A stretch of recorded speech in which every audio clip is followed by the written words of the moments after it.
bronche, that's how we say brunch. Here's to the ladies who say basic with their lunch. You want that bochinche? Paquete con pinche, you hear what they said? Not too busy, glasses clinking. Aquí en esta mesa se respeta como ñón. Si la copa está llena, yo te doy la bendición. So what if we get ratchet? We from the Bronx. That's it. Don't get it twisted. We be going to Manhattan. Be a queen. Be a boss. Ladies who brunch and poppin' off. Hey, we pop and pop it off. We pop. All right. The episode. What's up, everybody, and welcome to another episode of Ladies Who Bronche. I'm Julissa. What's good, everybody? This is Skittles. And this week, we have a lovely, beautiful, creative girl who's out here killing it for the culture. Carolina, who the fuck are you? Hi. Hello, welcome. Thank you for having me. Okay, so who the fuck am I? So I'm Carolina Acosta. I am first and foremost a Queens born and raised girl. Yes. Colombian Dominican. What a mix. Yes. Yes.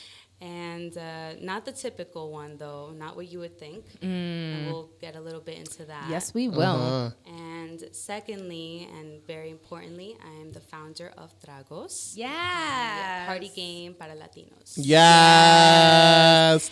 Which our listeners are very, at this point, familiar with Tragos because we have been playing a round of Tragos with every guest this season. Yes. So it has definitely been something that has brought all of us together this season. And we did a little preview at our 2-year anniversary party during our panel. And I think what I love most about the game is the fact that, like, first of all, it doesn't try to do too much in terms of what kind of drinking game it is. It's very straightforward. You can totally get hammered and still be able to follow instructions, which is very important for a drinking game.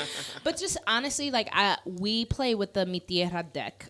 So we really get some of the things that come up there. It's just like, it's almost like there's that moment of pulling the card and you're like nervous because you're like, oh, what thing is it gonna be this time?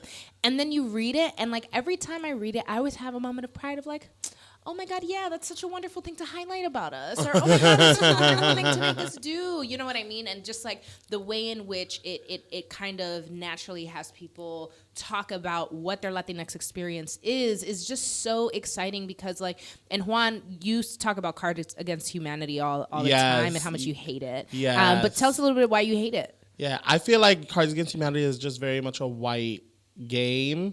And I've only experienced it in those mediums of like being at like a white college party. So like it's just never something that I really took to.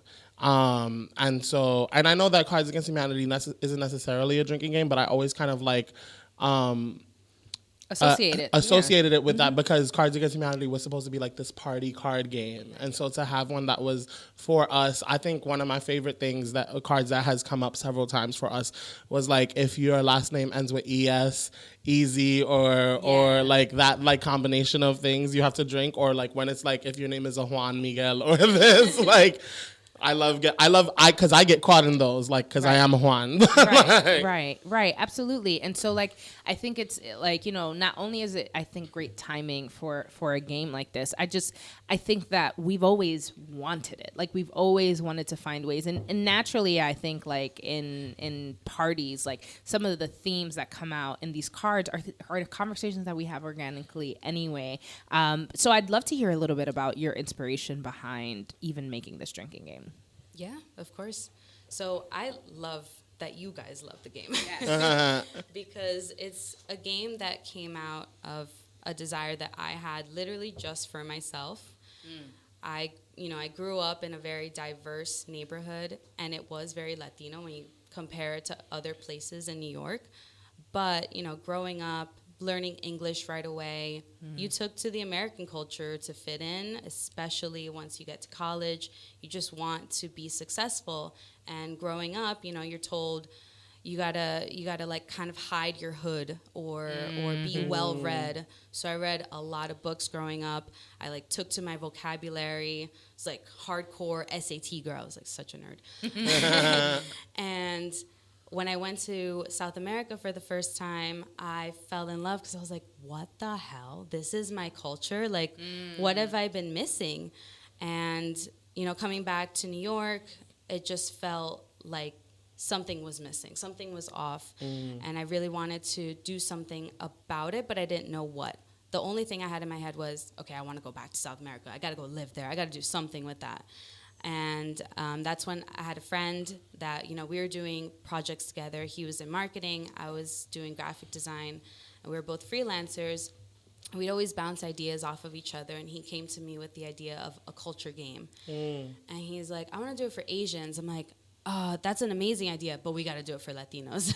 And so we were going back and forth, like, which one should we do first? And so he was like, no, I have an idea for, how to market it. Let me do it for Asians and see how it works out. And so that's what we did. And it's the game Asian Flush, for anybody that doesn't know. It's like a sister game. Yes. And okay, shout out to Asian Flush, which I have seen actually, and I think I saw it first actually before TRAGOS initially, just because I don't know how they target me in ads. I don't know why, but Instagram always has me with like new products. Like every time I'm looking at my feed, and so I had seen it, and I remembered thinking like I'm jealous, like I'm so jealous that Asian people thought of this first, and then I met you, and then because I've heard this story before, and I remember thinking like, holy shit, like small world. Here you are thinking, here I was hating on Asian people, and there was a Latina behind the project, and then she came out and made one for us. So literally right after the other. Yeah, that is so. And funny. so talk us a little bit through that process. So what was it like? Like even like who was writing? How'd you come up with the cards? I know like design stuff is one thing, but like the content, where was that really inspired from?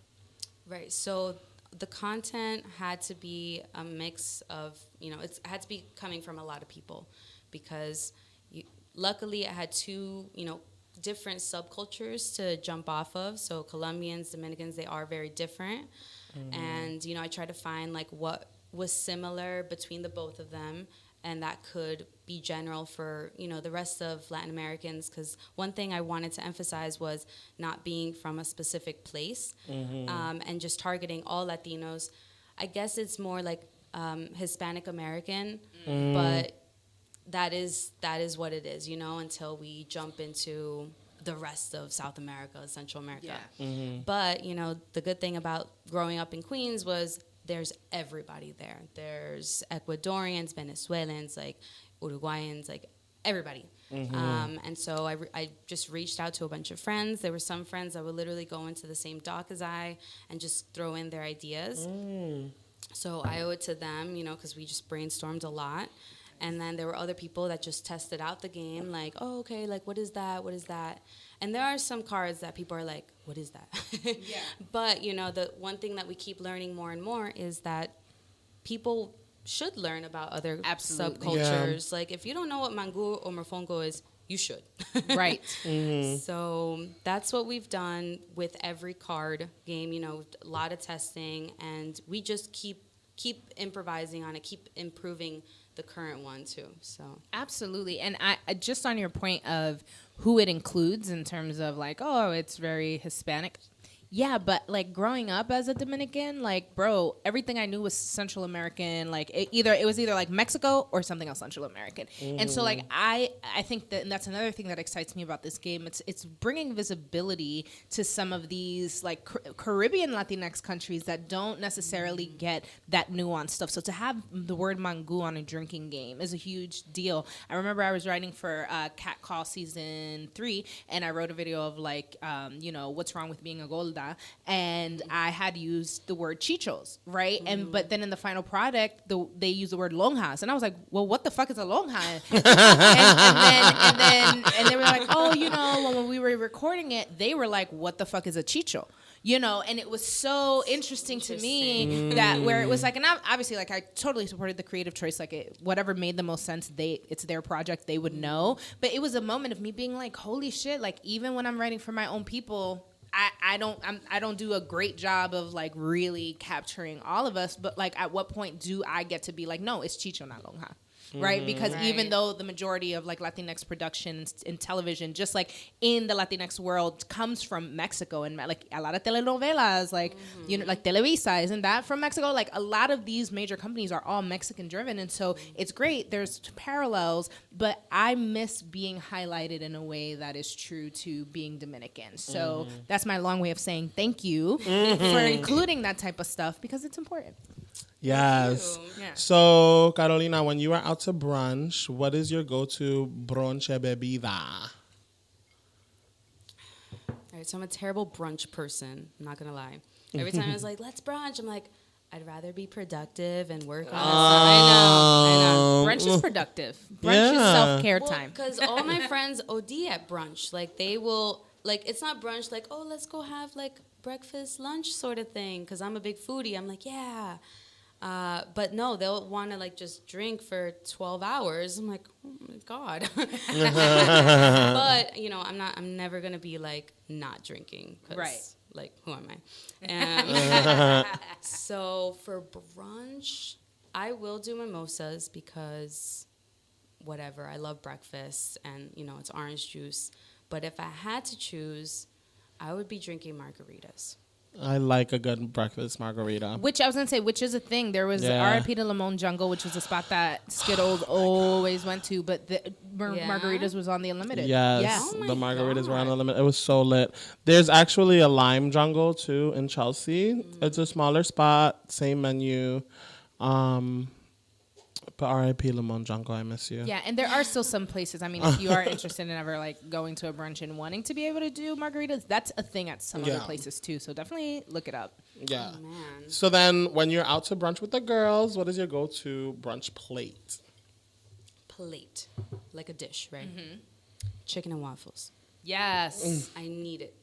Breakfast, lunch, and dinner. Yes. Is there a spot that you've gone to that you're like, this is incredible?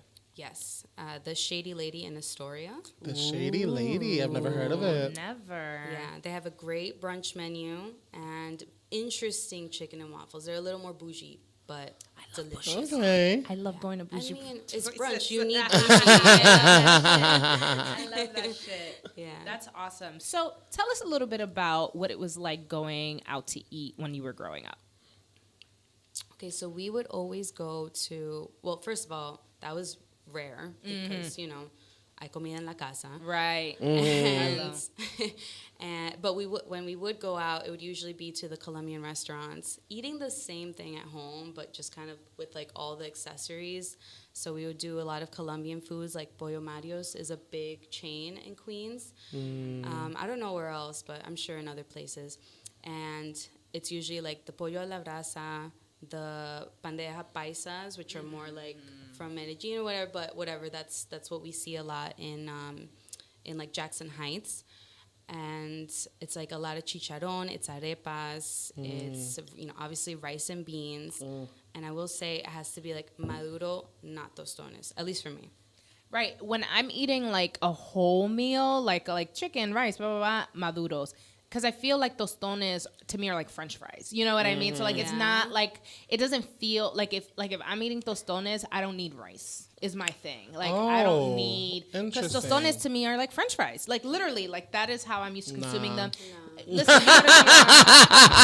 because it doesn't like texture-wise it feels weird to me. Yeah. It feels like its own chip thing. It's I could see it. You saying it's like a fry, but I still need rice. But you know, I'm a rice and beans person. Right. So. Yeah, but I feel like to me it would feel weird to have a rice and beans and fries. You know what I mean? Like on a plate, and that's how I view it. But listen, give me a good fish fry, or even like how Dominicans do Dominican spaghettis with tostones. Like people would literally do that. And I love Dominican spaghettis. I love Dominican spaghettis with tostones, right? But it's something weird about it. I could think it's like anyway, I did not mean to derail the conversation. I just wanted to point out that like I love me a good tostón, but it on its own, not as a like side. That makes sense. Yeah. I like it as like a appetizer. Yeah. Like when you go to like with I like love that a stuff. ropa vieja or like a shrimp or whatever. Yes, like when they do like the seafood shit and they put it on top of it. So what are the Dominican? So you guys went out to mostly Colombian restaurants. Did you guys ever really dabble in Dominican restaurants? Right. So I grew up mostly with my mom, and I would visit my dad in the summer, and that would be in Orlando, and we would. That's all my Dominican side. Copy. And so every summer, that's the only time where I would be my Dominican self, honestly. But growing up, I more identified as a Colombian because, I spoke more Colombian Spanish. And, growing up with my cousins, you spoke English. So, like, you wouldn't really... The only like, Dominican part of me would really be what my grandma cooked. And then that varied, too. Like, I never liked the sweet beans. What is it? Habichuela dulce. Habichuela con dulce, me either. I don't like it. No, I don't like it either. And Adelise in the camera like, what? Yeah. So, yeah, that was... I like eat more Dominican food now, but, like, when I visit my dad in Jersey, and that's, like, mad Dominican. But I don't know. Yeah. Interesting. So tell us then, what is your favorite bochinche topic to discuss over a meal? Okay, so I love, like, talking gossip with my mom. Yes, because moms are the best gossip. Yeah. And so when we talk, I love giving her bochinche because her reactions are the best. So, like, I literally, like, last week, I went over after, like, a long time not seeing her. I was, like, traveling, whatever. And I come over and I was like, so this person died. And she's like, no.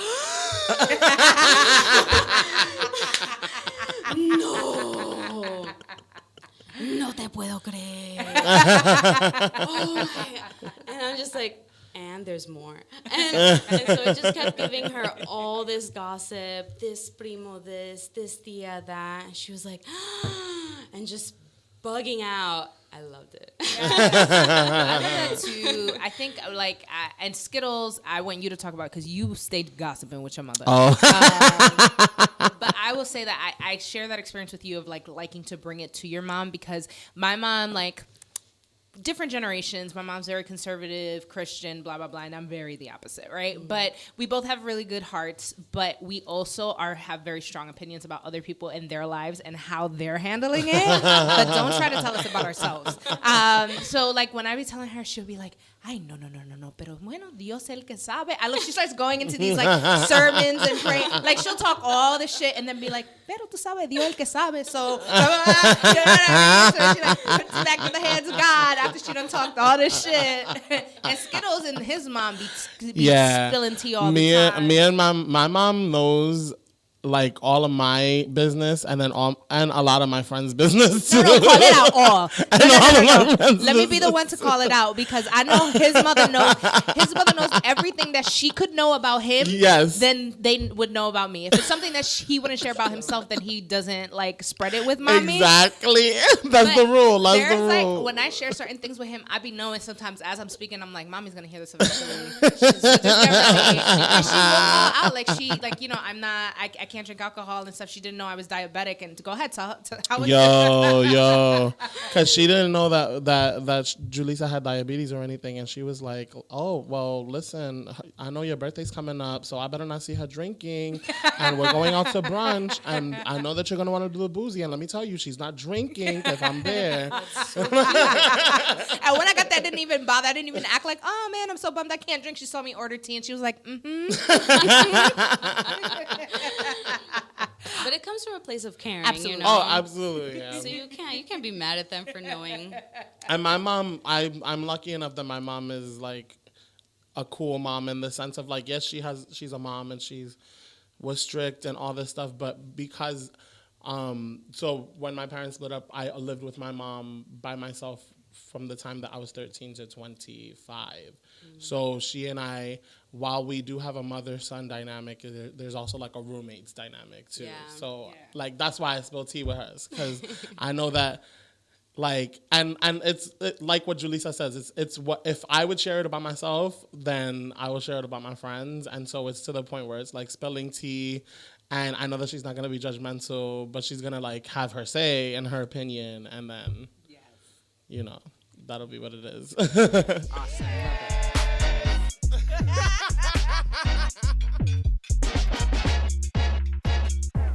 it. All right, and now we're moving into our Cheers to the Ladies Who section where we shout out dope people doing dope shit.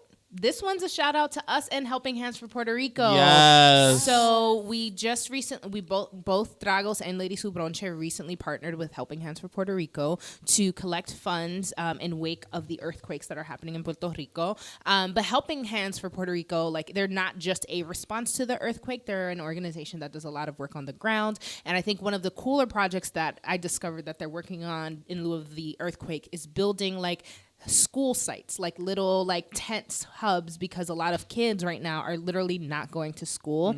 And the education crisis in Puerto Rico has been going on like even before Maria, but like now with all of these damages that are happening, especially on the south part of the island, not all kids have access to school, so a lot of what they're doing is around that and other stuff. But I got really sick, so I missed Tragos fundraising event. Carolina, tell us a little bit about the event.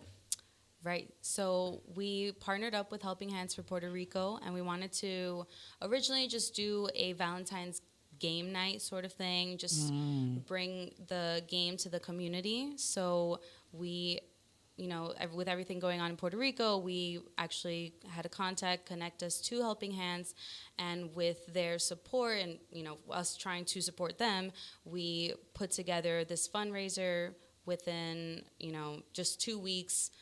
And it was just like a good time to have people come together, do a little happy hour, play tragos. We invited local customers. Nice. So cute. And that night we raised $500.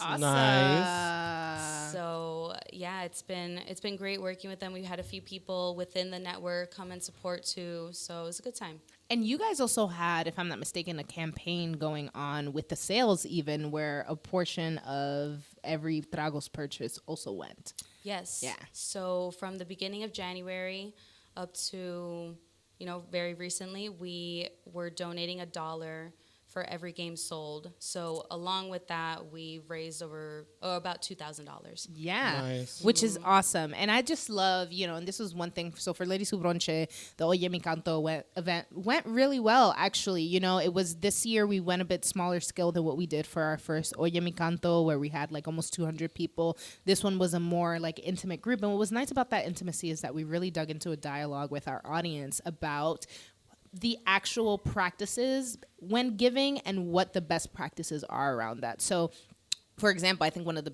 biggest shocking statistics or things that was mentioned was like, all right, well, we had a whole fundraiser and we collected $2,000 worth of items. This is physical donations.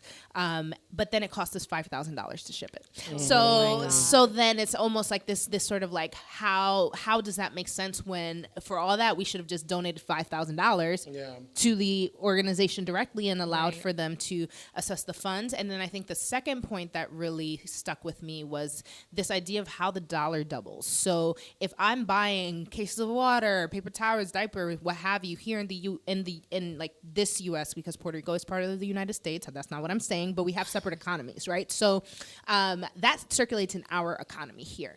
If we give an organization like Helping Hands for Puerto Rico the money and they go to buy the cases of water, diapers, paper towels, what have you, then that's circulating within the Puerto Rican economy. And that actually is what's going to help rebuild the economy. Skittles, what were some of your favorite highlights from there? I think specifically that point was something that I didn't realize, like that idea of like, we have these hurricanes and we have the earthquakes and you can donate physical things. And yes, that does like help out for the moment. But the idea that the problems in Puerto Rico lie outside of disasters, which was what our panel was about. Right.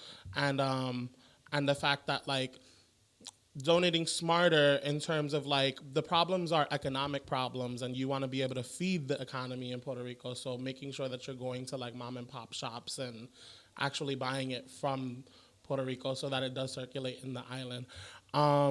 But that was one of the biggest things that I wanted to point out that I didn't realize. But in terms of our event, I thought that it was really great. It was intimate. We hosted it at Mount Haven Bar and Grill. Yes. Yes. We had it was very intimate. It was nice. They have like an art space in the back, and we had like Christmas lights all around, and we have some great dope performances that happened.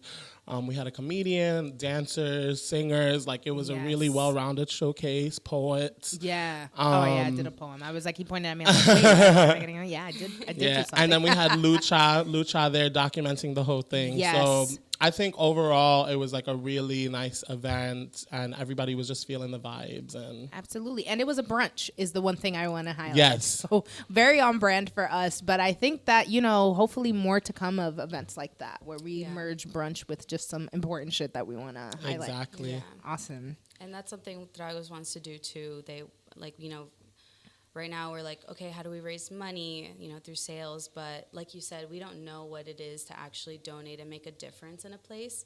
And we want to work with more organizations and, more causes to see like what we can actually make, how we can make a difference, physically or with our business or with our network, because it all just makes a difference. Absolutely. Shout out to us. Yes. Cheers. Cheers. And definitely look up Helping Hands for Puerto Rico and see how you can support them and what they are doing.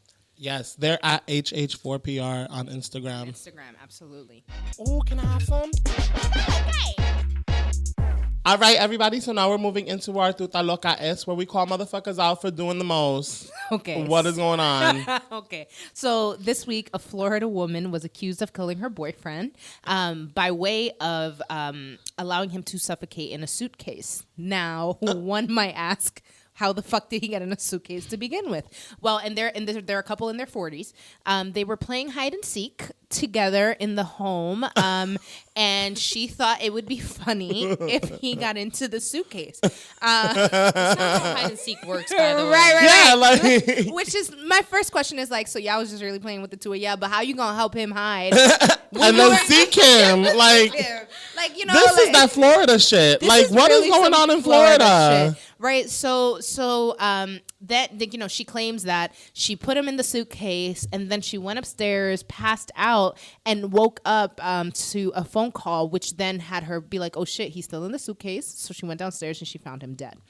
But there were videos that were found on her phone, which show that he's yelling, I can't breathe, that he couldn't breathe, and to let him out. And she says, and I'm like sort of lightly quoting here, that's what it feels like when you choke me. And that's what it feels like when you're cheating on me. Right. And then he's like pleading. And so like also when they found his body, it seemed like he had suffered some hits, and you can tell, like you see the marks of him trying to get out of the suitcase himself, and he didn't survive. What the fuck? Initial response and thoughts to that.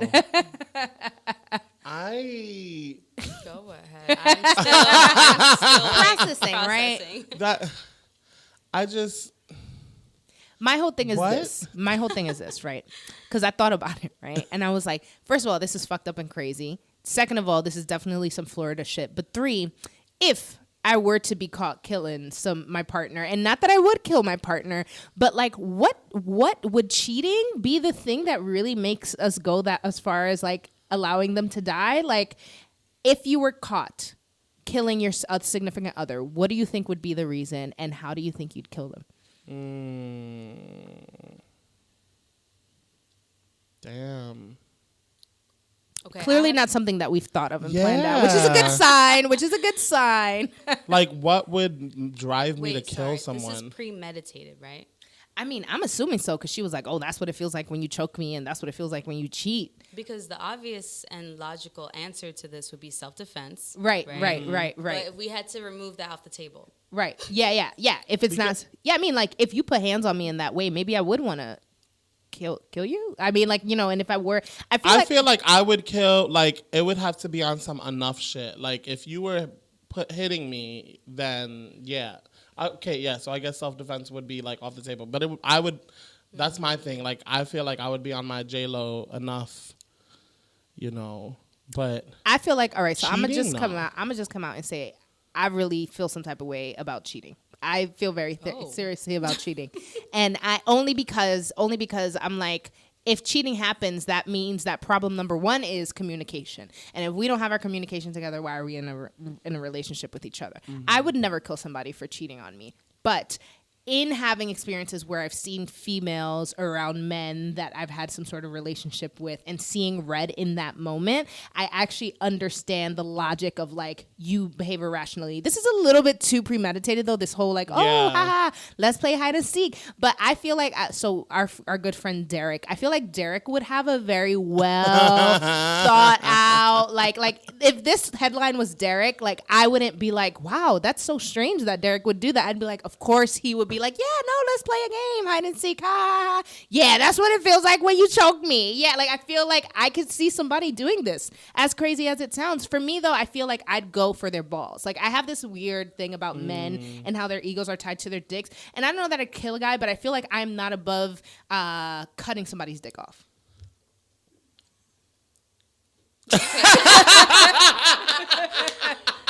Survive. They will survive that. And there have been cases where people have survived that. So I know it's not going to end your life, but you going to know what happens when you think your balls is about to be all up in other pussies.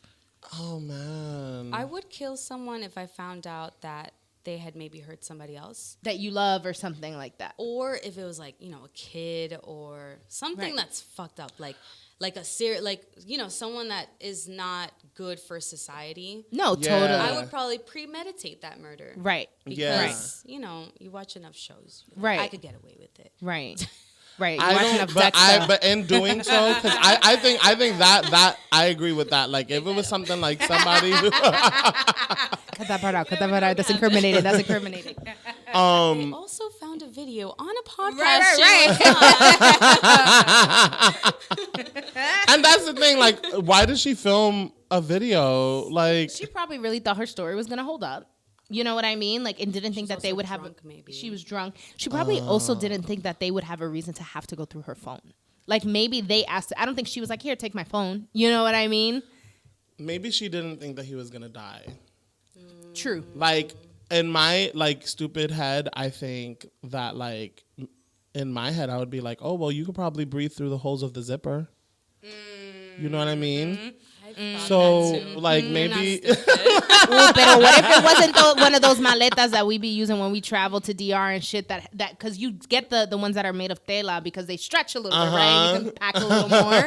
But the hard shell ones, what if it was a hard shell one? Also, how small was he? That he fit? Yeah. I kept wondering. How big was this suitcase? Like... And who comes up with the idea of let's play hide and seek? And who says I'm gonna be the motherfucker to get in the suitcase?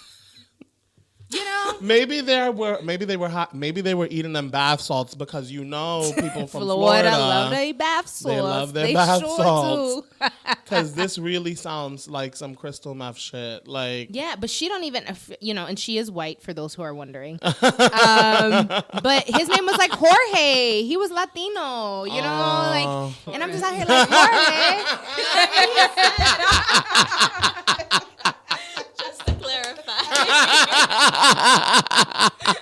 Anyway, I just thought it was such a fucking crazy story. And honestly, there's like a slew of really big news that's important to the world that's like crazy fucked up shit. But even amongst stuff like that, I just wanted us to remember that there are still people out here doing some wild shit just in the comfort of their own home. And I think it's important that we bring these conversations to light because yeah, you don't want to get caught out here playing hide and seek. I feel like I need to warn every other Jorge in the world, like, yo, if she tells you to play hide and seek and get in the suitcase, get out. Get out. Like that's also don't cheat and don't choke your person. Girls. Yeah. But your person, yes. You know, like I think like like I said, not that we would kill someone, not that I would just chop somebody's balls off, but don't play me. You know what I mean? Don't try me. But I do think that there is something to this, like, oh, people say most of women's, the crime rate when it comes to women, I forget what the percentage is, but the majority of the percentages of crimes that women commit are crimes of passion.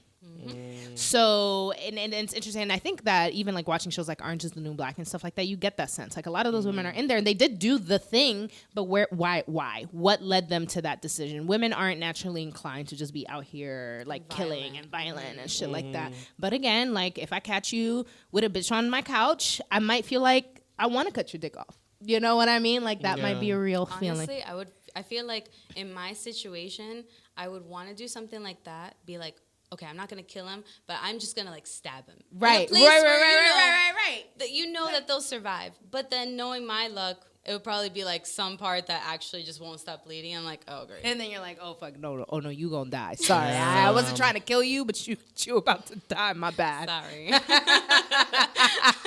Not intended. No hard feelings. I'm gonna have to update my Tinder profile. People are gonna be like, I can't have ladies who don't chill on there anymore. Anybody who hears this is not gonna wanna fuck with me. You can edit this out. Oh my god. Wait, pass the salt? All right, and now we're moving into our plate of the day for Latinas girls when the plátano ain't enough. So this conversation is driven around the idea that, you know, being in the Latinx culture in general, right? There's a lot of stereotypes, stigmas, and expectations that are placed upon us. I love the new memes that are coming out of like, oh, I don't look Dominican. I'm sorry. I forgot to bring my plátano with me. Oh, I'm like, you know, oh, I'm Salvadorian. Sorry. Forgot to bring pupusas. Like, you know what I mean? Like little things like that. And I think it's true because I think growing up for me, especially like South Bronx born, Harlem born, South Bronx raised, went to middle school there, was around, you know, black and brown kids, went to LaGuardia High School. For the first time, I started to interact with white people outside of doctors, teachers, and things like that. And I had white peers, which was a huge culture shock for me, especially at the in those formative years. But but the sort of caveat for me was like, oh, when I was in my Bronx setting, people would call me Hillary Clinton and white girl and shit like that because I was too white for the black and brown kids. But then when I got to LaGuardia, I will never forget freshman year, somebody came up and they were like, oh, you're from the South Bronx? Wait. So like that means you sleep to the sound of like bullets, right? Like that's what you hear at night when you sleep. And I remember me being in that moment, though, and I was still young and naive, and I was trying to fit in. So I was like, yeah, you know, because the Bronx is so dangerous. And, like, I would play up some of the stereotypes of my culture in order to, like, fit in more. Because in a way, I felt like, oh, okay, this is their way of telling me I'm not them. Like, I'm not one of them. It doesn't matter how many Converse I buy. It doesn't matter how much rock music I listen to or whatever the fuck. I'm not a white person, and so I don't get to claim their culture. And then, you know, in college, I started to slowly migrate back into my Latinidad because I learned the term Afro-Latina. And I was like, holy shit, things make more sense for me now. Like, you know, because there was always a part of, like, black culture that also spoke to me, but I always thought that's just because I'm from the Bronx and not because I knew that there were actually parallels between Dominican culture and black culture because Dominican culture is black culture. So learning that was a huge sort of, like, aha moment for me. But I still find that I have these moments of, like, hey, I am a proud Dominicana. I love me some plátanos, but like, for example, like I hate habichuela con dulce. Like I don't buy like bright color pants and clothes to go out. Like, you know, like there's just certain like stereotypes of the Dominicana that like I'm so far from. And it makes me feel weird about still claiming my Dominicanness. And sometimes I feel like I still need to play it up to, first of all, let these white people know, yes, I'm Dominican and I'm proud. But to let the Dominican know, like, you know, like, nah, I'm still one of you. I am a Dominican woman regardless of how I present. So all of that to say, I'm very curious to hear for you guys, what are the ways that you feel the most connected to your Latinx culture? And then what are the ways in which you feel the most disconnected to your Latinx culture? So, born and raised in Queens, I grew up in the same way, like surrounded by mostly brown kids, and everybody was, you know, from a different, like, country. There was a mix of everybody, Central, South American. And I lived in like Little Colombia, so my first language was Spanish. And the part that I feel disconnected the most, because it's something that I've always struggled with, is not being able to be super fluent in Spanish. And my whole life, like from the moment I started learning English, like, I don't know, I was like 6 years old, I became super fluent. And from then on, I was like, I don't want to speak Spanish. All my friends speak English. Even if they were from Hispanic households, like, that's just what it was. And, you know, my mom would always call me Americana, like, not like real Latina. And the more that I felt ashamed about it, the more I didn't want to speak it. and it would kill me. And even to this day, I have a hard time speaking in Spanish to my mom, but I love Spanish. It's such a great language. And I'm actually more fluent than most people would think to give me credit for, but I can have a whole conversation in Spanish. I lived in South America for like 4 months, and it was like amazing. It was like the best, the most Latina I've ever felt. Mm-hmm. And then to come back and it's like, all right, like, how do you balance that? You know, I want to be like perfect, but then I'm also American. Mm-hmm. And then also not looking the way people expect me to look. So when I say I'm half Dominican, they're like, what? Are you sure? Like, what? Like, that's always the biggest surprise. And then I feel bad because, not just because of how I look, because, you know, everybody comes in different shapes, looks, sizes, colors, mm-hmm. everything. And that's something that's like not too bad. But then I don't have the Dominican accent when I speak, or, you know, I don't know about the history. I've never even been to DR. I'm actually going in 2 weeks. I'm so excited. Yes, girl. I can't wait to hear about that. Yeah. I love hearing people's first time. Yeah, so that's just something that I've always been like, when am I gonna feel like a real Latina? And then to come out with a game that's all about Latinidad, my whole family's like, what? They're just so like not confused. Like everyone's proud, everyone's supportive, but they're kind of just like, where did this come from? And it really did come from exploring the culture, getting out of the U.S., which I encourage every single U.S.-born Latino to do, especially the younger generation, because it's something that I've realized through this game, you know, through customers and fans, followers, whatever, that a lot of people are like me. And the one thing I've learned in the year that, you know, has been Tragos is you don't have to speak perfect Spanish. You don't even have to speak Spanish at all to call yourself Latino. And to, you know, say your name with the R roll, and you don't even have to roll your R's perfectly, because I can't roll my R's, to feel Latino. Just as long as you embrace that culture, that's enough, no matter what anybody says. And then the one thing that I do feel most connected with is the food. I mean, because really, truly, and there's so many cultures with great food, but Latinx food is just like, God. We cook, man. And honestly, we handle our meats very well. And I mean that in both senses. Okay. We handle our meats very very What happened was you were sipping and looking down, and we were like, on the microphone.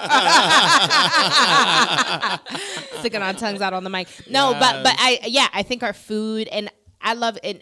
I love that even within Latinx food, like there are subcategories, because pupusas, and I hope I'm saying that right. Yeah, pupusas are not the same as eating, you know, Mexican food, not the same as eating Dominican food. And honestly, like even between Dominican, Puerto Rican food and Cuban food, there's a lot of similarities, but there's always a little difference in the sazon or something that people do. Like Boricuas love to put coconut in their rice, and like a Dominican might do that, but that's not like standard. You know what I mean? And it's not standard for Boricuas either, but I feel like every time somebody's grandmother would mix the rice, somehow there's some cocoa milk or something makes it in the recipe. You know what I mean? Like, and so there's always these nuances that makes it exciting. And so when I go to a Latinx restaurant, even though I know I'm gonna get rice, beans, and whatever, the shit hits different every time. And I love me some Colombian food. Let me tell you, really, so good. A lot of people like, I mean, it's not the most amazing. I'm not gonna lie. Like I would say that fuck with it. It's so good, like in itself, you know. Yeah.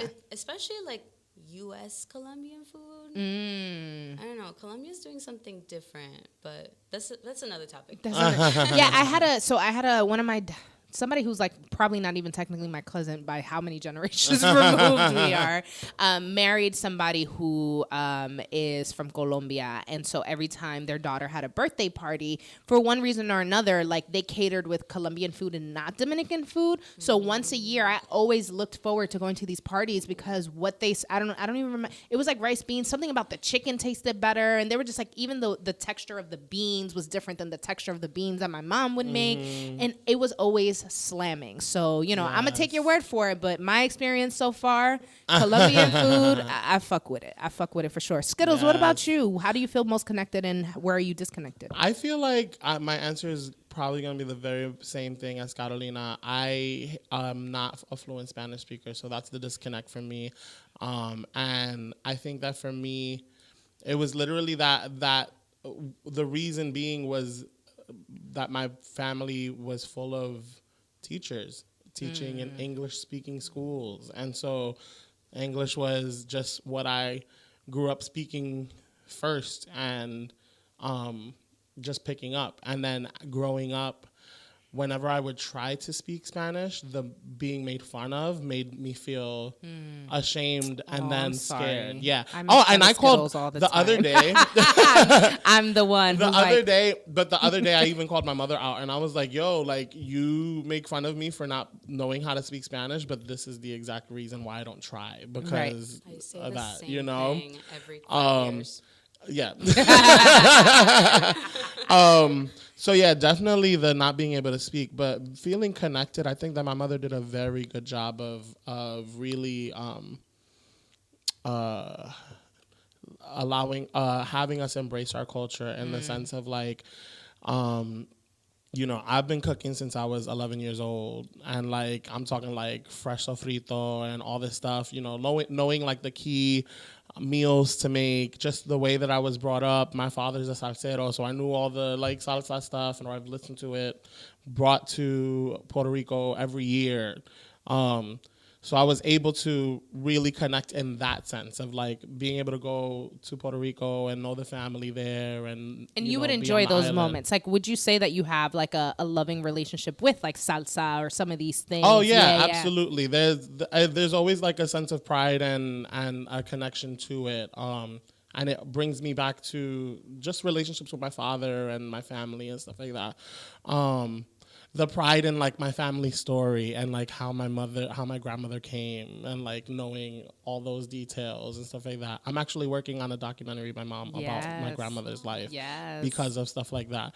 So I feel very connected with my culture in that sense of like how I was brought up and the things that I was taught and appreciation.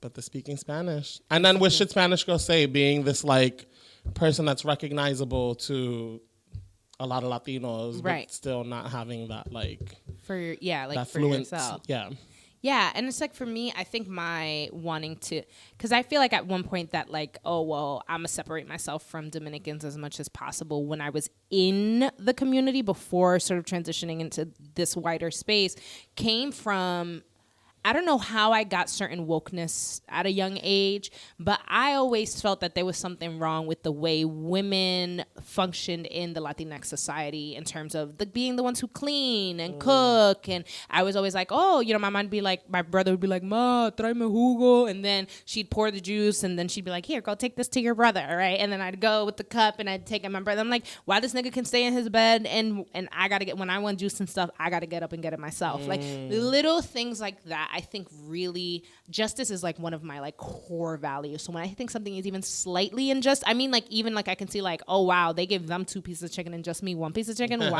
Why? Which actually just happened at the last restaurant we went to. I brought it up. But like, you know what I mean? So like for me, it was just like, fuck out of here. Like I actually was deeply connected to a lot of aspects of Dominican culture that I quickly was like, no, unplug me right the fuck now, because I'm not that bitch. Like I'm not about to be living. And so a lot of that resistance came from that, and I didn't really have, and to be clear, my mom is a very independent, strong-willed woman, so it's not like she's some like domesticated whatever, but you know, she did, just like I'm first generation, so like she came here, her jobs were like, you know, babysitting, baking, like, and so a lot of the work that she did still kept her within the household even though she was working.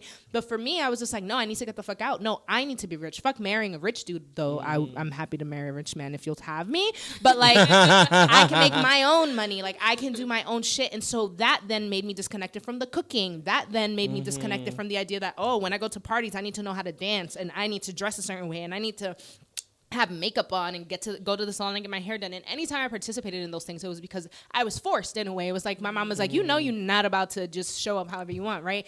Baja al salón de un pronto, o si no, deja que yo te pase ese blower, y la ropa, y esto, y lo otro. And like all of that stuff was just so drilled, and I felt like I needed to run away. But now that I'm in my adulthood, I find like an eagerness to be like, damn, I've never cooked rice before. You know what I mean? Like I've never attempted. I feel like that's a video we should do, because I'm a pro rice cooker. Right? Yeah. No, for real. The other day I was at Skittle's house and he cooked so fast. I was just like, wow. When I whipped up. I was like, Right. It was like literally like he hit a button and then like this meal appeared.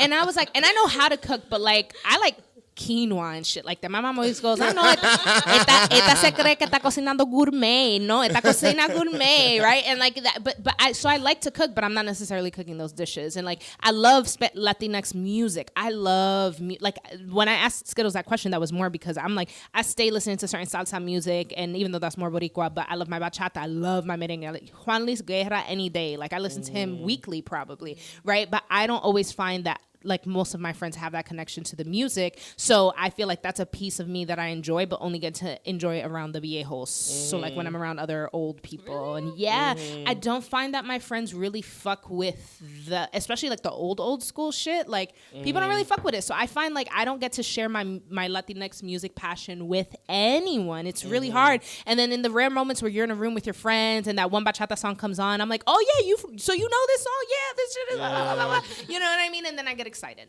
because it's not just I'm not listening to Romeo Santos. I mean, I do, but that's not my main. I'm listening to the old dude who I can't even name, who's like whoever made that song. I like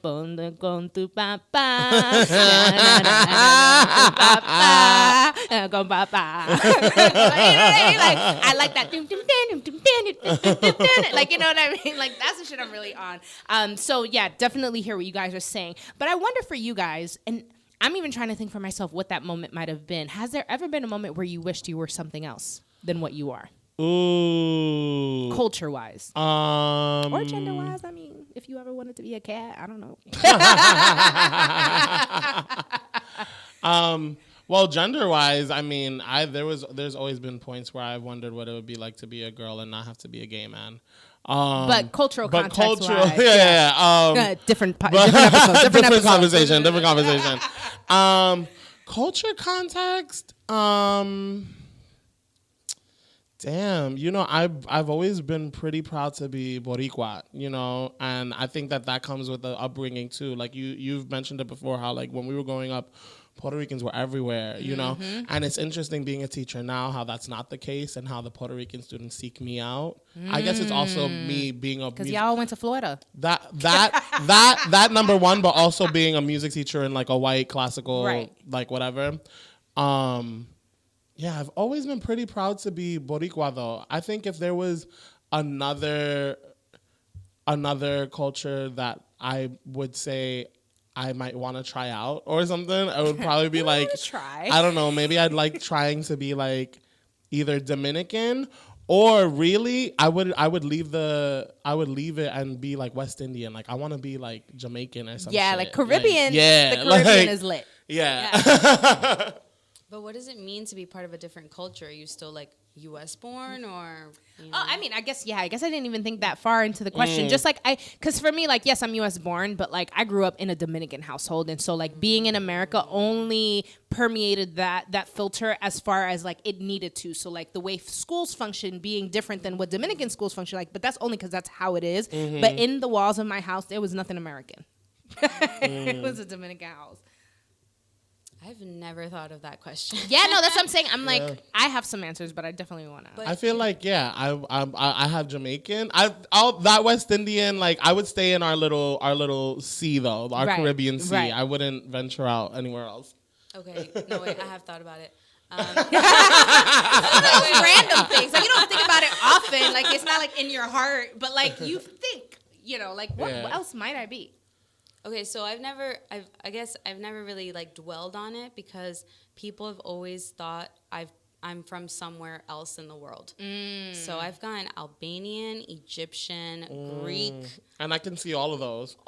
It's the dark Indian hair thing, I think. Yeah. So I've always thought like, okay, well, I guess if I had to change my culture, I'd be Indian because one of my best friends is Indian. You see how she corrected one of. I don't want any problems. One of them is Indian, and every time we're together in a Hispanic neighborhood, everyone like goes up to her because I guess she looks friendly or I don't know, and they'll speak to her in Spanish because then they think she's Latina, and then she's always like hanging out, like having me hang out with her Indian friends, and then people will like forget that I'm Indian, so they'll talk to me sometimes in Hindi. I'm just like, whoa. So I think I would fit into that country really well if I had to like ever live there or whatever. But I mean, that's as far as that goes. And Indian people have some banging food. I love Indian food. I love so Indian food. I wouldn't hate being in India for that. You know, ironically, I think like I used to think about this question a lot, but I wouldn't think of it in the context of like, ooh, like if I could have a different life, like for myself and start from scratch, and more so, okay, so when I marry, because I want to incorporate this culture in my life, who am I gonna marry, and like limiting like what men I would want to date to the culture that I knew I couldn't, because whatever, it's That's a fantasy. very strategic. It's a fantasy, right? Like there's no way I'm gonna like wake up one day and be a different race or represent a different ethnic background, but I can marry into it. So my thing for several years growing up, I'm ashamed, and I'm ashamed just in the sense of it came from a place of not understanding colonization and just history and all that stuff. I had a white boy thing, right? But to me, the particular white boy I wanted to marry for some reason, I wanted to marry an Irishman. I was so no, hear me out. Wait. Let me get into it, right? So I always wanted to marry Irish. First it started, and this is from a young age. I want you to understand. I have a lot of shit. I can write a whole book about what the shit that goes in my head. From a very young age, and I'm talking like second grade. Okay. Because green was my favorite color, I always... Yes. I am being vulnerable right now. Because green was my favorite color. You know, I loved St. Patrick's Day. Because I loved St. Patrick's Day, I was always jealous because it always fucked with me that like of all, like everything was like an American holiday. But then for some reason, all the stores and stuff would transform for this random ass white people holiday, right? Like all of a sudden there's like shamrocks everywhere. And I'm like, yo, Irish people are popping because I know other cultures have holidays, but they don't transform everything like for them. So, and then Mexicans for Cinco de Mayo, but I always knew Mexicans got the most play in terms of Latinos. So I'd just be like, all right, whatever, Cinco de Mayo. But like, I was like, damn, that's lit. And I'm like, oh, this idea of like Lucky Charms even. And I'm like, I know that shit ain't real, but like, wow, the history behind that. And I swore I would marry an Irishman. And then I started getting into like even like redheads. And I was like, wow, like maybe I could have a mixed child that looked this way. And I was fascinated by it. And then I started to pick up, like, you know, you start getting older and you get the scope of the world. And I started to associate Boston as a very Irish town. So when I was applying to colleges, heavy applications in Boston because I'm telling you, I got woke. I'm admitting I got actually woke in college, but before college I still really very much had these goals. So yeah, so heavy. I used to say I'm gonna start watching hockey to be a Brewers fan because I cannot be a Red Sox fan because I'm from the Bronx. Extensive. It is. I'm telling you. But I was a Patriots fan for football because it was Boston and I knew Irishmen. Like there were so many, and I was deeply, deeply dedicated to this idea of marrying an Irish boy because I just wanted to be Irish. But I think that really came from a place of wanting to be white, like, and not wanting to, but like wanting to have access to a white culture. And then like you get older and then you understand, oh, Irish people are known for drinking and blah, blah, you know. And I'm like, oh yeah, that's basically like Dominicans, right? They like to party, they like to be lit. So it's the same except they're different. So I always wanted to marry an Irish man and sometimes British. So like depending on what month you caught me, and when Harry Potter came out, I used to have a huge crush on that motherfucker. Now I'm like, so now if we're gonna switch the question to like, what culture would you want to marry into? I absolutely would want to marry a Nigerian man. Ooh. I just want a nice, just like Nigerian daddy. Like Adiza, one of my best friends is Bayesian and Nigerian, and her cousins, girl, family reunions. Yeah. Beautiful. Yeah. And her father is the Nigerian one, right? Yes. Yeah, and he's an attractive older man. Yes. Adiza, don't kill me. I'm not coming for your father. But I'm just saying, like, you know, as far as dads go, he's not some old wrinkly, like, okay, that's Adiza's dad. It's like, okay, that's Adiza's that entire dad. family. They're an honestly, attractive. yeah. I mean, their mom is her mom is like incredible. Anyway, but yeah. So Nigerian, do you have now that now that the question has been posed. Right. So I resonated a lot with what you were saying. I didn't go as far as that. Yeah, no, I'm fucking crazy. Don't. I will say though, my connection to that story is that I've always been in love with Chris Evans. Ooh. And I get made fun of a lot for this because he's like the most basic looking white man. He really is. But I love him. I love it. I love his personality. I feel like we had this connection. I'm in a relationship now. And I always had this idea, like I've always been to white guys because I guess, growing up with like a different vocabulary than my friends, I never felt like I was, Latina enough. So I was like, okay, well, I guess I blend in with my white friends more. I'll probably marry like a white guy or British guy, like somebody blonde. Like I love blondes. Ooh, see, I don't like blonde. I don't like I'll blonde. go for Red, redheads. brunettes. Yeah. Blonde for me for some reason. I feel like that's when I was like, nah, you white. You a white man. I don't want white man. I want an Irish man. I mean, there are blonde Irish No, men. there I don't absolutely know. are. Yeah, there absolutely are. But, for the first time, I'm actually dating a Latino. Wow. Yeah. What country is he repping? Peru. Oh, Peru. And it's not just because of the relationship, but I would 100% marry into a Peruvian family. Because I've been to Peru, the food, not to bring up food again, but like, wow. Yeah. Okay, Yeah. it's like one of the top in the country. I mean, the world. Is it Peruvians that eat salchipapas? Or am I bugging? No. Yeah, because isn't I mean, like, they Pio do. Pio Pio is Yeah, yeah. Peruvian, right? Yeah. Mm-hmm. That I think that dish goes across different countries, but they're mostly known for their like lomo saltado, like ceviche, and Ceviche. oh my goodness. So there's that. The people are very nice. Like it's a very friendly country, and my boyfriend like has a family of like 300 people just in New York, New Jersey, and they're just amazing, and I'll probably marry into that family.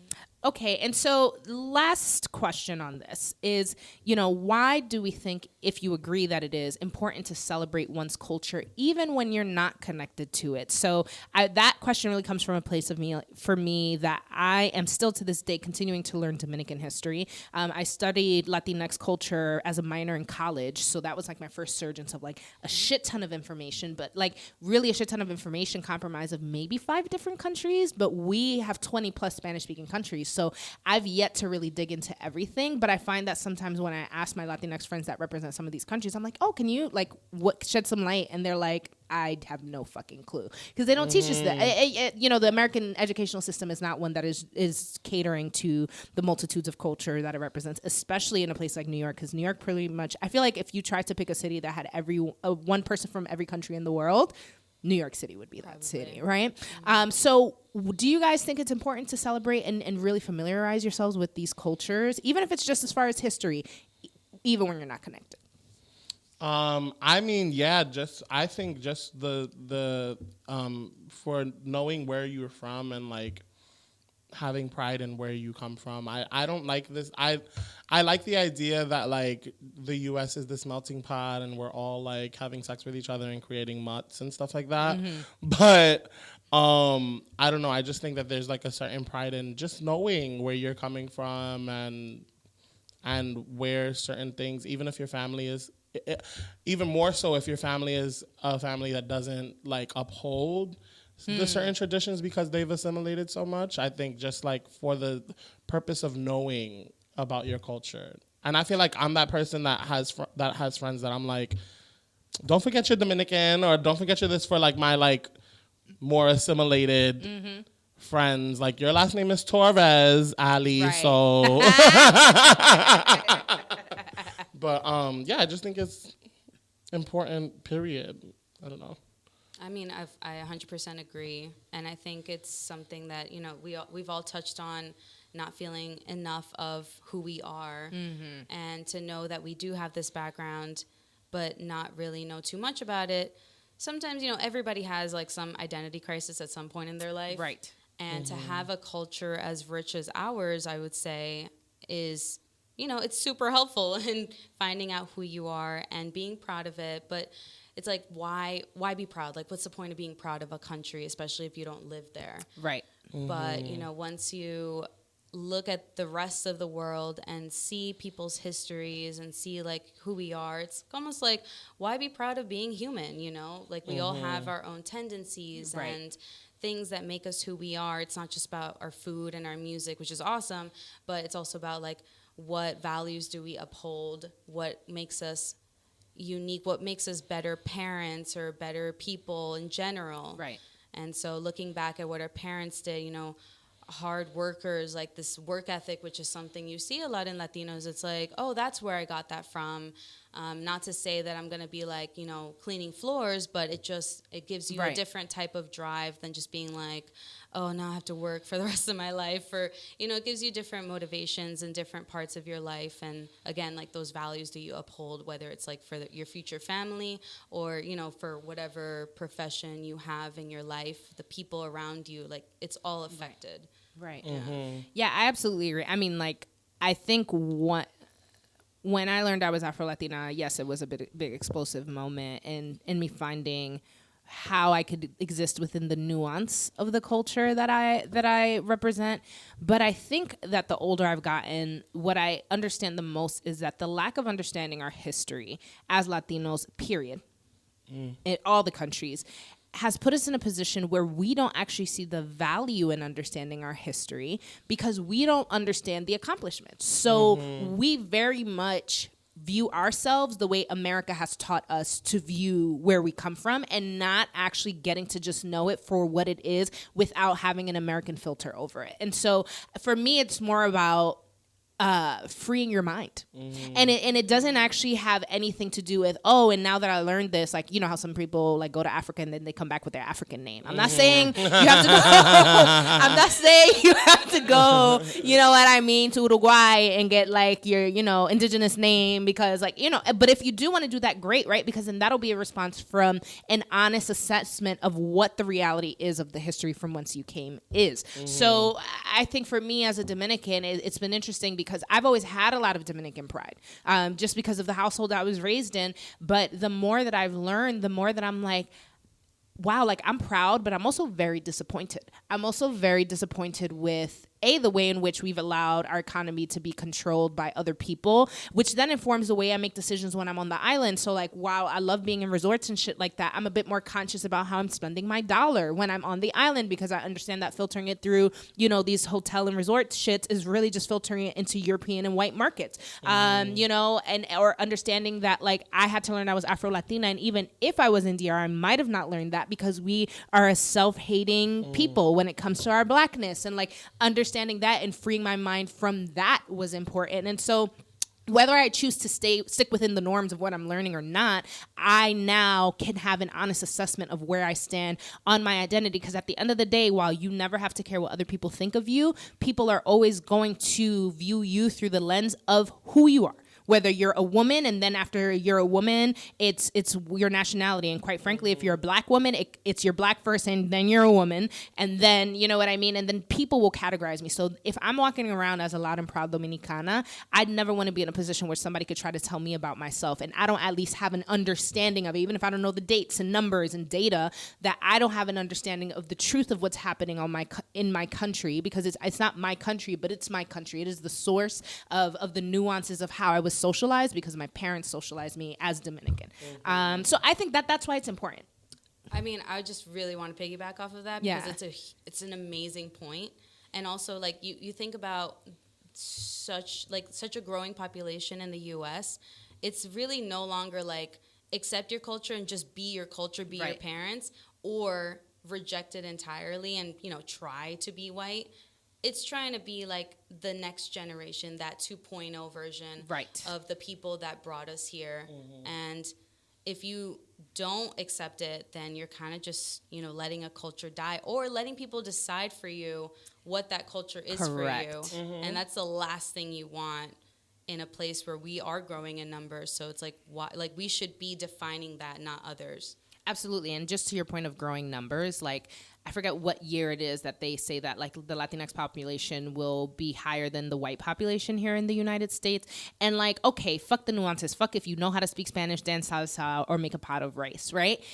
Do you understand that banding together with this marker, which quite frankly, Latinos didn't choose to be marked as this one, you know, hegemonic group we were placed that way. Yeah. But how do we then leverage that to take our power back and say, oh, well, if we are now the majority, then that means we are the majority within economies. We are the majorities of people, you know, starting businesses and doing these things. So how do we really control the narrative away from a white narrative and make it our narrative? And that is a collective goal, but it is an unrealistic goal if we don't actually understand the source of the things that make us different. And like when we think about marketing, even like when we were talking about your game, it's like, all right, who's this being marketed to, right? So like, yes, now it's hitting one group, but you're even saying eventually we might have to hit these other places because there's different groups and different people interpret things different ways, but there's so much power in our numbers. And I'll end with this.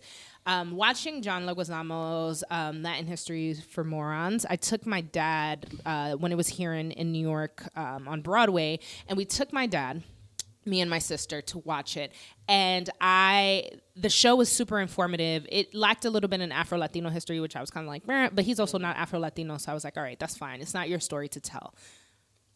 I almost started crying watching my father watching the show because as much history as my father knew, there's a part in the play where, John Leguizamo's really like spitting out facts and is like, in this war in American history, did you know it was actually Puerto Rican who did this? And did you know that it was a Colombian who did that? And back in indigenous times, did you know, like we know about Pocahontas, did you know about this person? Like, and just like bringing out history stories that literally you'd have to do research. There is not just like easily accessible information.